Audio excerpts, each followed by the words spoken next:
A paz, irmãos. Espero que todos estejam bem. Hoje nós vamos meditar sobre o livro de Neemias, no texto do livro de Neemias. Então eu peço a você que abra a sua Bíblia e a deixe aberta aí, porque no decorrer da mensagem a gente vai ler diversos versículos. Eu não quero me prender a um versículo ou capítulo, mas sim no contexto total do livro. Essa mensagem então será uma meditação numa exposição do livro de Neemias, em todo o conteúdo de Neemias, ok? Neemias, ele se passa logo em seguida do livro anterior, que é Esdras. Tanto na Bíblia hebraica não temos Esdras e Neemias, nós temos primeira e segunda Esdras, né? O nome de Neemias na Bíblia hebraica é segunda Esdras, porque está bem ligado à história. Se passa exatamente num período que a gente chama de pós-exílico. O que é isso?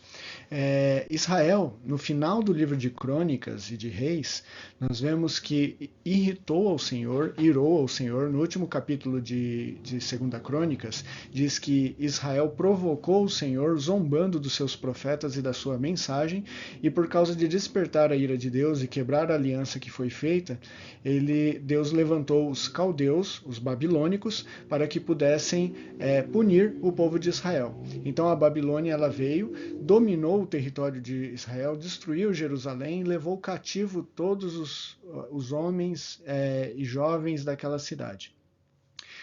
Com esse processo é o que nós chamamos de exílio, porque o povo de Israel ficou exilado na terra da Babilônia, né, isolado do seu território, distante de outros familiares, isolado. Isso é o que nós chamamos de exílio.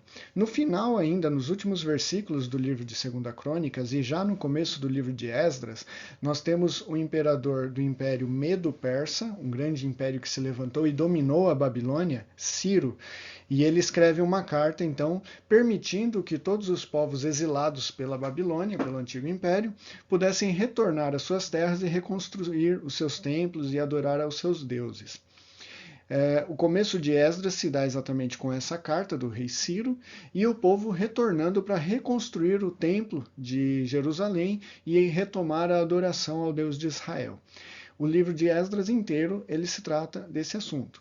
Em seguida, nós temos o livro de Neemias. No livro de Neemias, ele inicia exatamente com o personagem Neemias, que era copeiro do rei da Pérsia. Ele trabalhava no palácio, experimentando as comidas antes do rei, servindo a bebida para o rei. E eles recebem no palácio a visita de alguém que estava vindo lá de Jerusalém, do território de Jerusalém. E ele pergunta como estão meus conterrâneos, como está o povo. E a notícia que ele recebe é muito triste, porque diz que o povo está passando fome, necessidade, porque a cidade está totalmente desprotegida, sem os muros da cidade. Então os inimigos, os povos vizinhos vêm para saquear, para violentar, e eles estão passando muitas dificuldades. Neemias, triste, recorre ao rei, e, na presença do rei, pede permissão para retornar a Jerusalém para reconstruir os muros da cidade. E Neemias se torna um grande governador, vamos dizer assim, um líder em Jerusalém nesse período pós-exílio, retornando para reconstruir os muros de Jerusalém. E essa reconstrução, essa retomada do povo, é todo o conteúdo do livro de Neemias. Não é um livro longo para se ler, tá? É um livro bem curto, nós temos 13 capítulos no livro de Neemias. Então eu queria encorajar você a ler o livro inteiro durante a semana. Depois dessa meditação, você ler o texto integral para você se aprofundar na história. Se você ainda não leu, para você se aproximar a esse texto bíblico, o conteúdo rico que nós temos aqui. Se você já leu, ler novamente para relembrar, para que Deus possa falar ao seu coração mais grandemente, complementando o que nós vamos falar aqui hoje, ok? Então, esse é o contexto do livro de Neemias. O povo retornando do exílio, de um período que eles ficaram exilados, ficaram distantes da sua terra, e ali eles puderam repensar muitas coisas. Como retomar a adoração no templo, o que nós estávamos fazendo de errado para sermos punidos por Deus, e agora temos que modificar. O período pós-exílico ele se dá muito nisso, né? Crônicas, final de Crônicas, Esdras, Neemias, os profetas desse período, Ageu, eles vão trabalhar muito nessa pauta, né? Aquilo que Israel fez de errado E agora o que eles poderiam fazer para ser diferente a situação. Então eu queria fazer um paralelo, fazer um exercício com os irmãos, fazendo um paralelo com o nosso período, com a situação que nós estamos vivendo. Nós estamos em quarentena, num isolamento social, num distanciamento que nos obrigou a fechar as igrejas, o templo em si, né, ali o prédio, continuamos em adoração, em culto, mas vamos retornar tão em breve agora, pós-quarentena, com todos os cuidados, com todas as questões que nós precisamos observar, mas também podemos repensar muita coisa, né? Como nós podemos voltar mais fortes, como nós podemos aproveitar tudo isso que nós tivemos para nos fortalecer. E o texto de Neemias eu queria fazer esse paralelo com o retorno do exílio e a nossa realidade retornando dessa quarentena. Então nós vamos ver 3 lições que podemos aprender com Neemias no texto de Neemias. A primeira lição é a importância da oração. Aqui parece até redundância, e talvez os 3 tópicos pareçam redundantes para todo o conteúdo que vocês estão recebendo nesse período de quarentena. Então você pode estar olhando para mim agora e falando assim, poxa, mas o pastor já pregou sobre oração um dia desses, já foi falado sobre oração, já foi feito estudo sobre oração, eu já estou cansado de saber da importância da oração. Mas se você está falando isso, pode ser que você também esteja na situação de conformidade que muitas pessoas se encontram, de saber o que é necessário, o que é importante, mas não colocar em prática. Então eu queria que você fizesse uma avaliação. Será que você não está ouvindo isso novamente, não está se incomodando justamente porque isso está martelando, o Espírito Santo está martelando para você de algo que é importante e você não tem colocado em prática? Então talvez seja o momento de você repensar. Olha a postura de Neemias. Quando a gente pega logo o capítulo 1, abre a sua Bíblia aí e acompanha a leitura comigo.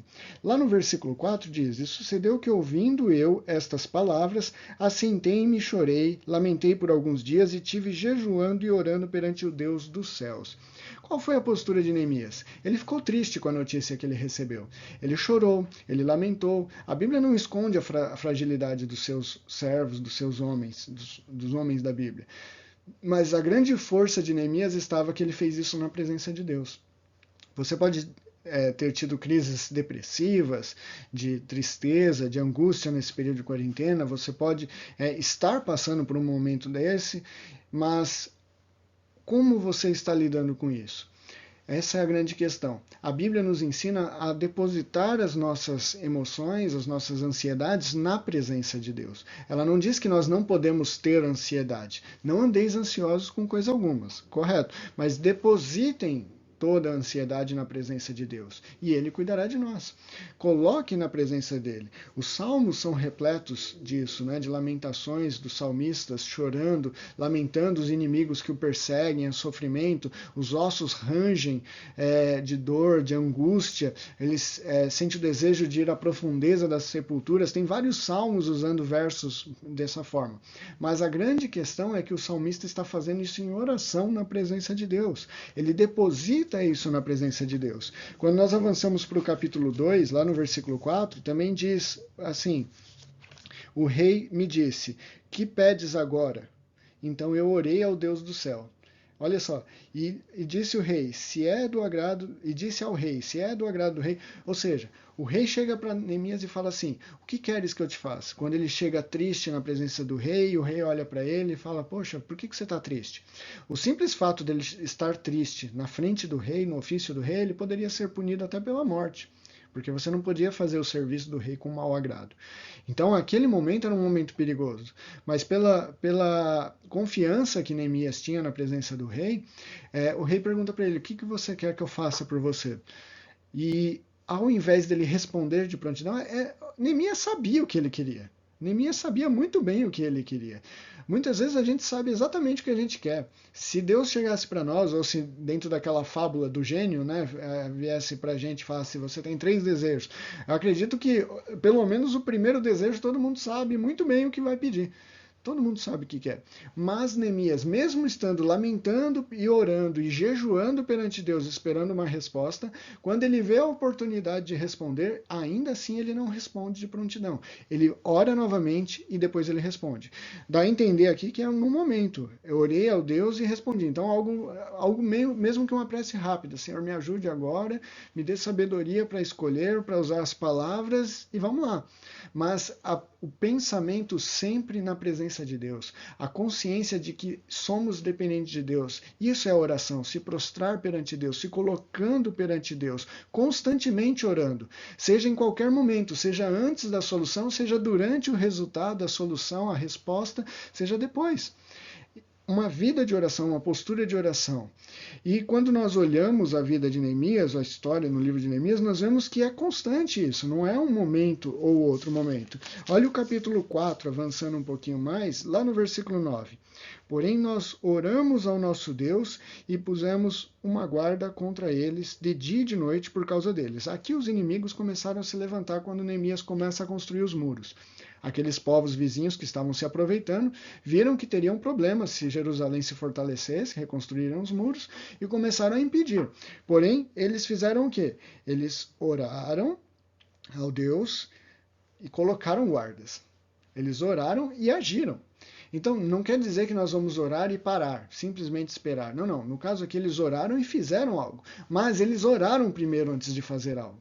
A questão não é ficar só orando. A questão é orar e agir. Mas o problema aqui, a grande questão, é só agir e não orar. É o que nós devemos fazer antes de qualquer coisa. Neemias orou antes de responder ao rei. Neemias orou antes de tomar a decisão e colocar os guardas, ou durante a decisão dele e colocou os guardas. E no versículo 23, ainda no capítulo 4, diz: E nem eu, nem meus irmãos, nem meus moços, nem os homens da guarda que me seguiam largávamos os nossos vestidos, cada um ia com as suas armas à água. Ou seja, até quando eles iam tomar água, eles iam armados para se proteger. Então eles estavam atentos, eles estavam em batalha, eles estavam num momento de perigo. Então eles tomaram as suas armas, eles não se despiam nem para dormir, sabe? Dormiam vestidos e armados, prontos, o tempo todo preparados, mas confiando que a capacitação vinha do Senhor. Eles não fizeram nada disso por si só. Eles primeiro oraram. E qual foi a consequência? Além das bênçãos que nós temos como consequências durante quando nós colocamos na presença de Deus, existe algo que muda em nós. Existe algo que sempre muda em nós.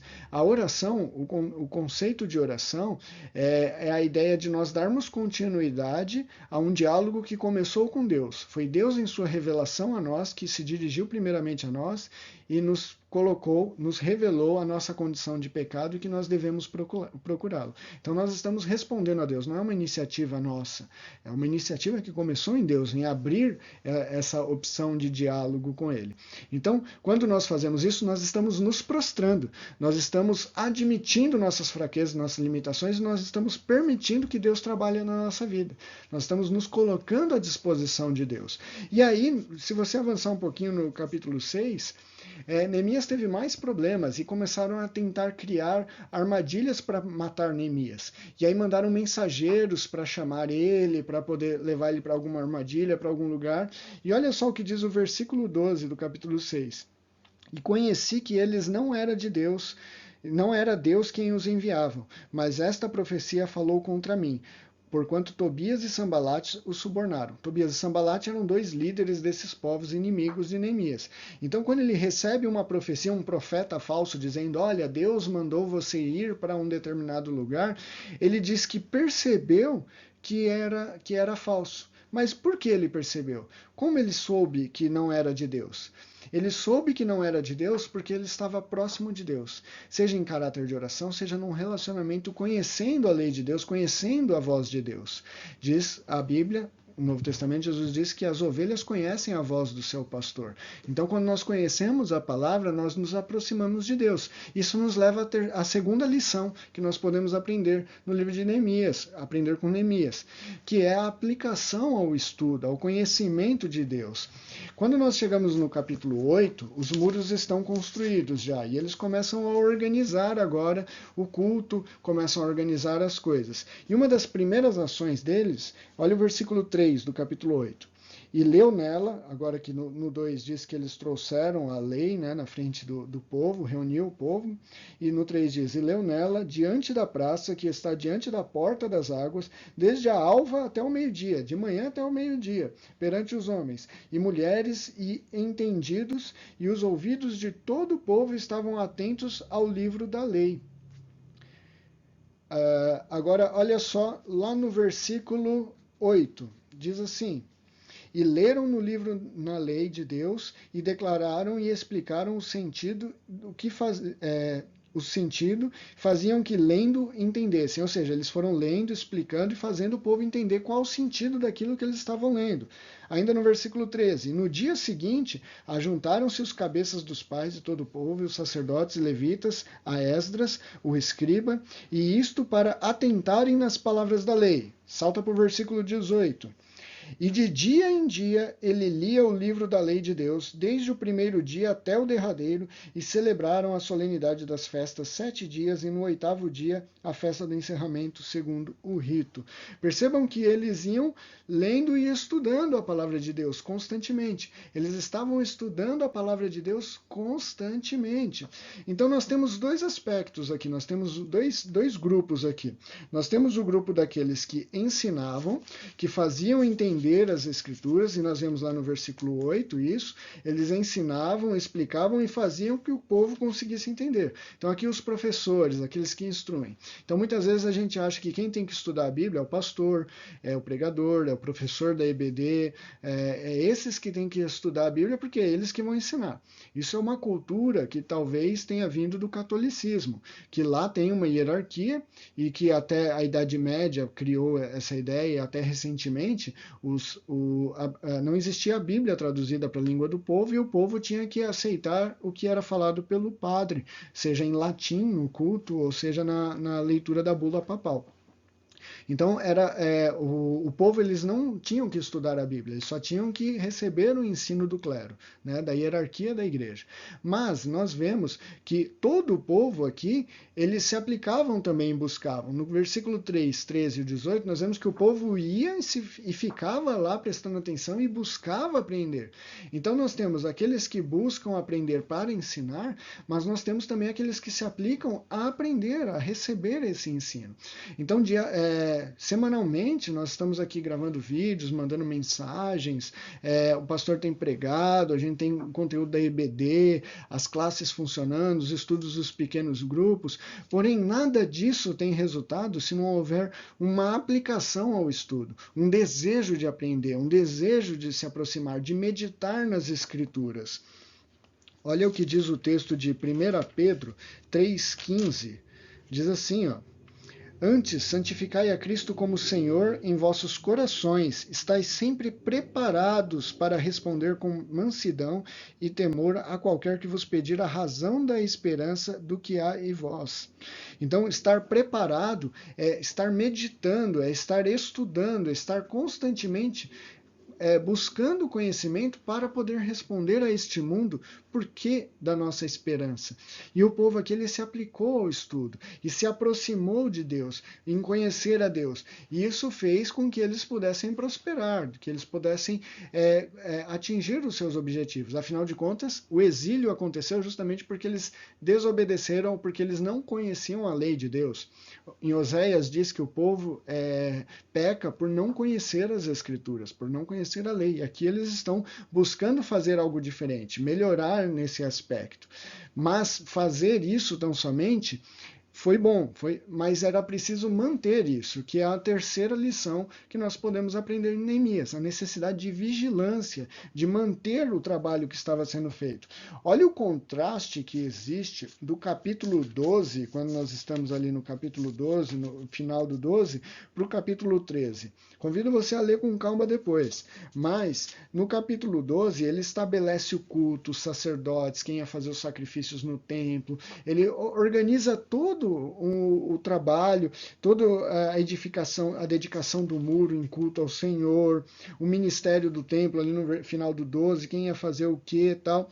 Aí no 13, o capítulo 13, diz que ele viaja de volta para a Pérsia para lidar com alguns compromissos lá com o rei, e aí ele retorna novamente para Jerusalém. Quando ele retorna, no capítulo 13 ali, já diz de vários abusos que ele encontrou ali. Era o povo casando com os povos daquela terra, fazendo aliança com aqueles inimigos que antes tentaram impedi-los de construir o muro, que fizeram mal ao povo, desobedecendo diversas leis, tinha gente abusando das ofertas, do sábado, as leis do comércio não estavam vigiando o dia do Senhor, começou a desorganizar tudo. Por um curto período em que ele viajou para a Pérsia e ele retornou. E diz que ele voltou a fazer tudo isso, a organizar. No versículo 6 diz assim, capítulo 13. Mas durante tudo isso não estava eu em Jerusalém, porque no ano 32 de Artaxerxes, rei da Babilônia, vim eu ter com o rei, mas ao cabo de alguns dias tornei a alcançar licença do rei, vim para Jerusalém e compreendi o mal que... Aí ele começa a listar as pessoas que estavam fazendo mal. Então, um período que ele parou de vigiar, que ele não estava ali organizando, as coisas desorganizaram, né? Bagunçaram. É difícil manter um trabalho que é feito, é muito difícil. É difícil atingir o auge, mas é muito mais difícil você manter o nível de um trabalho. Então, qualquer trabalho é desse jeito, qualquer coisa é desse jeito. Se você pega no esporte um time que atinge aí títulos, que atinge uma boa campanha, manter essa boa campanha, manter ali no alto é difícil. Um atleta é difícil se manter num nível alto. Se você tem um trabalho de música, você consegue montar um coral de qualidade, com vozes de qualidade, manter isso é muito mais difícil. Para você manter repertório, manter o coral afinado, ensaios, você tem um grupo que você tem um repertório, atingir um repertório, mas manter o trabalho desse repertório também é difícil, a manutenção de tudo isso. Isso falando de alguns exemplos, mas em todas as áreas é isso, inclusive na espiritual. Então você pode estar bem espiritualmente agora no período da quarentena, de repente. Você fez os cultos domésticos, você orou, você leu a Bíblia como nunca você tinha feito. Talvez você ia frequentemente aos cultos, mas jamais pegava a Bíblia em casa, ou não fazia culto doméstico. Agora nós vamos retornar aos cultos presenciais. Nós precisamos manter o que nós aprendemos e o que nós conseguimos conquistar. A dedicação em oração, a vigilância, a leitura da palavra, os cultos domésticos, reunir a família em volta da Bíblia para estudar a palavra, tudo isso nós precisamos manter. E o inverso também, nós vamos retornar aos cultos. Se nesse momento eu não conseguir atingir uma vida espiritual ideal, de leitura, de dedicação, de oração, de estudo, talvez seja o momento de eu observar e de limpar a casa e de organizar as coisas para poder chegar a esse ponto. Então, atingir ao ponto ideal não, é difícil. Manter o ideal é muito mais difícil. Manter uma vida de oração, manter uma vida de disciplina de leitura da Bíblia, tal, é difícil. É difícil para todos. Não é o Rafael o Rafael fala isso porque ele lê a Bíblia com facilidade todos os dias. Não, eu encontro dificuldades também. Encontro dias de desânimo, de falta de vontade, de ler e parece que o texto não flui, você não entende nada. E essas coisas são simplesmente humanas. E Neemias mostra isso no texto, não esconde isso. Ele teve que lidar com isso. Ele conseguiu organizar, ele conseguiu manter o povo unido, conseguiram atingir o seu objetivo de construir os muros e reconstruir ali o rito religioso em Jerusalém. Porém, um simples momento em que eles se acomodaram, as coisas desandaram novamente. Então, a necessidade de vigiarmos e de nos mantermos vigilantes em tudo o que nós fazemos. Concluindo, não é fácil manter a disciplina de um servo fiel, mas para tal nós temos a capacitação do Espírito Santo nos dias de hoje. Nós temos o Espírito Santo para nos mostrar o que está errado, nós temos o Espírito Santo para nos ajudar a entender a palavra, nos revelar a palavra, nos levar à oração. Então, em todo momento, nós temos o privilégio de termos Deus conosco.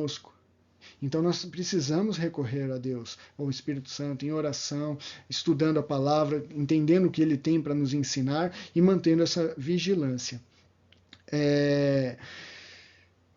A oportunidade de repensar antes e depois, Israel teve. Eles tiveram diversos profetas que os alertaram anteriormente, antes do exílio, durante o período que eles tinham o reino, e eles zombaram dos profetas. Então, nós estamos constantemente informando que os dias se tornarão cada vez mais difíceis. A Bíblia diz que nós veremos rumores de guerras, mas ainda não será o fim, que muita coisa ainda está por vir. E talvez essa pandemia foi um alerta, um início de coisas que a gente não está acostumado a ver. Essa geração nossa não viveu a guerra. A maior parte dessa geração é de depois da Segunda Guerra Mundial. Não viveu os períodos de guerras do século XX. Agora, no século XXI, nós já iniciamos tendo aí uma grande pandemia. O que nós temos pela frente, quando Cristo irá voltar, se é a semana que vem, ou daqui a um ano, ou se nós vamos enfrentar muitas dificuldades ainda, não sabemos. Mas, assim como Israel teve o privilégio de poder repensar a sua posição antes e depois do exílio, nós também tivemos a nossa oportunidade de pensar os alertas que a palavra nos ensina antes da quarentena, o que nos permitiu estarmos preparados nesse momento, de não entrarmos em desespero, como foi no começo da pandemia, mais nos primeiros meses. Depois o ser humano se acostuma um pouco com as ideias, né? Até com o que é ruim. Mas nós estamos tendo a oportunidade de pensar antes das coisas ficarem mais difíceis, talvez, ou até pensando em depois dessa quarentena. Podemos pensar como essa quarentena como o nosso exílio, e nós retornamos, como nós vamos manter o culto, como nós vamos manter nossa postura, nossa disciplina na presença de Deus agora, ou nós podemos pensar que o pior nem veio, e nós tivemos a oportunidade do alerta de quanto nós precisamos estar próximos de Deus. Não adianta a gente depender somente de pastor, de professor, de culto na igreja. Nós precisamos aprender a cultuar, a orar a Deus. E essa pandemia, eu acho que o que mais ensinou aos cristãos foi isso. A necessidade de você saber pegar a Bíblia e cultuar a Deus, não seguindo só uma liturgia ali no culto. Parar de assistir a cultos e começar a cultuar a Deus. De qualquer forma, a oportunidade de pensarmos está à mesa. E até a volta de Cristo, nós temos essa oportunidade, seja na volta que ele vier para resgatar todo o povo, ou seja na volta individual, quando eu ou um de vocês não mais estivermos aqui. Mas nós precisamos, em todo momento, repensar e aprender com as Escrituras como nós devemos agir. Neemias nos ensina a orar, a nos aplicarmos ao estudo e a vigiar a nossa vida de adoração perante Deus. Que Deus abençoe a todos, meditem no texto, meditem também no livro de Neemias, se tiverem a oportunidade de ler Esdras e Neemias, legal, durante a semana. Que Deus abençoe e fiquem em paz.